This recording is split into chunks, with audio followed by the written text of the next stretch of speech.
front of the bed has just been like my new office since the lighting is so good here, but I'm not here to chat your ear off. I'm here to get straight to it. Because I was journaling this morning and baby, the things that I was remembering that I was doing for these in my early 20s. So that is what we're gonna get into today. So this is really just like an ode to my 20-something self. Girl, number one, I'm not here to shame you. And if you can relate, please do not sit here and shame yourself, because that's not what we're here to do. We're just here to reflect. And hopefully a younger generation will see this video and be like, you know what? Either you stopped in your footsteps, like, what's it called? Either you stop right now in your footsteps, like in your tracks, whatever the saying is, or you just avoid the shit altogether. So away we go. So things I would tell my 20-year-old self, 20-something-year-old self, because early 20s is meant for you to like explore and figure out things that you like, you don't like. But baby, a lot of people need to be just left in those 20s. So anywho, I wanted to start with number one, I was always enough.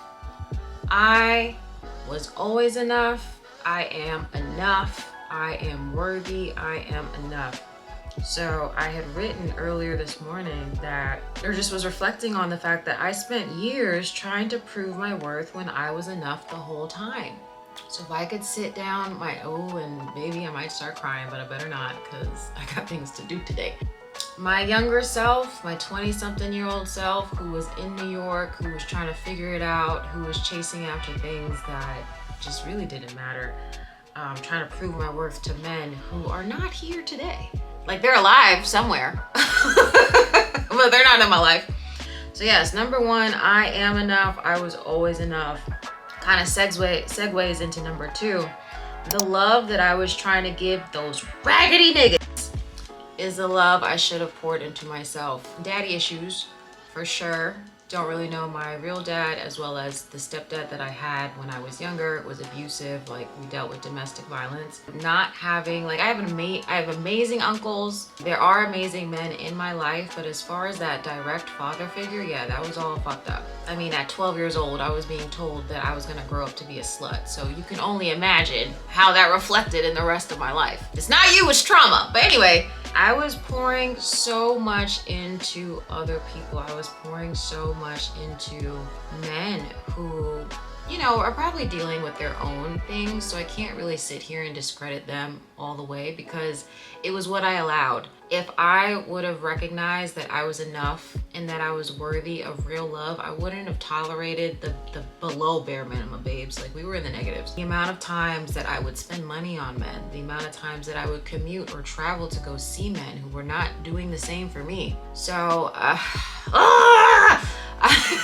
but again, we're not here to shame younger Jordan. We're not here to, you know, talk down on her, because she had to go through that to be who she is today. And I'm very proud of who I am today. So we move. Number three, workouts don't need to be intense. They just need to be consistent. I gravitate towards yoga. It's more so getting back in the routine of consistency, because at one point I would like work out really intensely and then be done. Like, either injure myself, like my back would be all messed up, or, you know, my arms, whatever. I wasn't resting properly. It was just trying to do all this high intensity crap all the time, which is gonna, you know, wear and tear on your body. So workouts don't need to be intense all the time. They just need to be consistent. Like, you just need to go more frequently. So that's number three. Number four is, it's okay to change your mind. You do not have to, it's okay to change your mind. Like, period. Point blank, period. It's okay to change your mind. If something is not working for you anymore, you can pivot. If you don't want to do that anymore, you don't have to. So yeah, it's okay to change your mind. Number five, going out to eat and drinking alcohol are not good ways to manage stress. Hello. Because especially as I started like making more money throughout my 20s, that is how I would cope with stress. I would just go out to eat. But then with going out to eat and, you know, drinking alcohol and going out late and just repeating this cycle consistently, now I've gained weight. Now I'm stressed out again because I'm not working out consistently. And now I have this weight that I gained. And now I don't even really have money because I just spent, like, I just ate it all.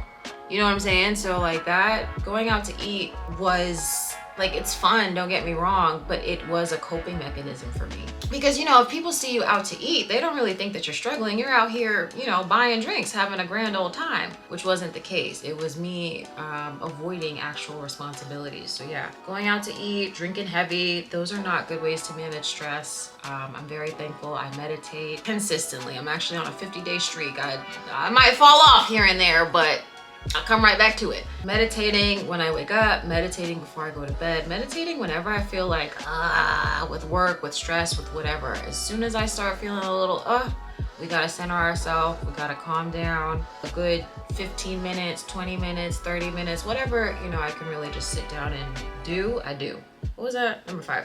Number 6. Love on those who love on you. I've realized that a lot of my relationships and like friendships, definitely situationships, they weren't reciprocal. It was a lot of me, again, pouring a lot into others. I was the one that was making the plans. I was the one that was planning the trips. I was the one that, you know, was creating this or wanted to include this person, or like, I was just doing all the things. And yeah, there are some of my relationships and friendships and things that were reciprocal that, you know, would show up for me too. But looking back, a lot of those relationships, they didn't. Like, we don't talk now to this day, which it's also okay, sidebar, to outgrow people. But yeah, a lot of my relationships weren't reciprocal. I think, again, it goes back to the first thing I said, that I was always enough. I spent years trying to prove my worth when I was enough the whole time. So I was trying to prove, you know, that I was a good friend, but I wasn't really being a good friend, because if I'm doing all, like, why do I keep pouring from an empty cup? You know what I'm saying? And then a lot of friendships, as I was growing older, I realized that they were based off of gossip, heavy drinking, partying. So it's like, are these relationships that are actually beneficial to both of us? Not really. So yeah, there's that.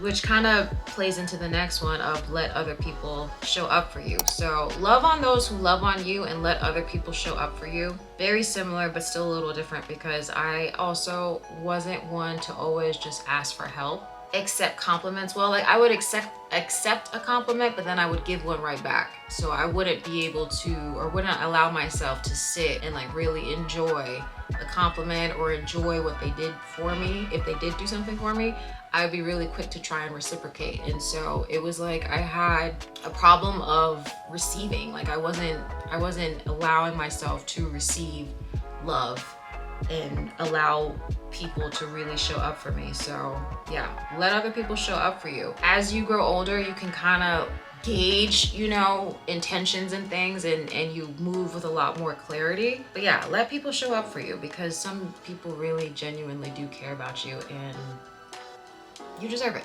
Now, granted, I'm in a beautiful relationship, so this doesn't apply anymore, but yeah, younger 20s, younger you, any man that suggests spots but doesn't take you to them, leave him. Leave him. That is a complete waste of time, because bro, if you really wanted to take me someplace, you would just take me. Like, why are we sitting here talking about like, oh, you would really like this steakhouse, or oh, you would really like this cruise? You were never gonna take me. You were just telling me because you want to string me along even more. But I was young enough, I'm not shaming you, and dumb enough to believe you and wait for the trip that never came. And then the last bit, because I didn't want to keep this long. Trauma doesn't define you. You can still choose who you want to be. When I look back at my younger childhood, girl, I love you. I didn't want to cry, but I love you, girl. And there was a lot of resentment towards my father figure at the time, as well as my mom for being with him. So you don't realize how far back and how deep this actually goes. I should have brought it in here. I'll probably just include like a picture, but a lot of things came back up for me when I started reading The Body Keeps the Score. Brilliant book. It talks about how your trauma is stored in your body. So when I started reading that, bro, the things that came up for me, definitely gonna be seeking a therapist this year, because there's still things to unpack. But I'm very grateful and I'm very thankful to be in this space and to be able to share, because we're not alone in this. A lot of us have things that we don't talk about. A lot of us have things that our brains try to protect us from. It's so far back in our subconscious mind that we just never think about it until something triggers us, and then whoop, here comes a spiral. So yeah, trauma does not define you. You can still choose who you want to be. I am, again, very grateful, very thankful. I'm very happy to be in this space. I'm happy to just be the Jordan that I am today. And I feel that all the younger versions of myself will be very proud, geez, of who she is. So yeah, those were my bits, my, not me crying. Kind of figured I would do, but it wasn't like, let me just cry on camera, you know, like some folks do. No tea, no shade. Yeah, that was 9 things that I would tell my 20-something-year-old self. And I guess number 10, because why leave it on an odd number, is yeah, save money.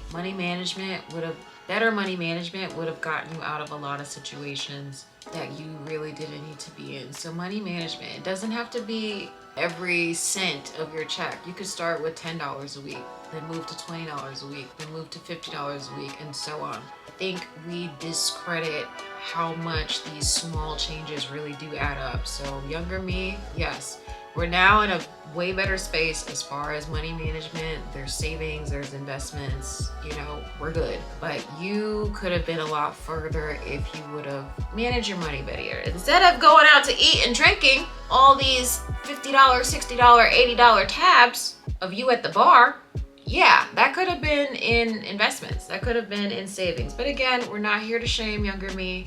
We're not here to shame younger you. But now you just know better and you do better. So thanks for watching. If this resonated with you, please don't hesitate to leave a comment. If I earned it, go ahead and subscribe. Come join this family, because I think the world just needs more vulnerability, more community, and more kindness. Kindness to ourselves, kindness to others, and just really enjoying the everyday magic that is life itself. So till my next video, bye.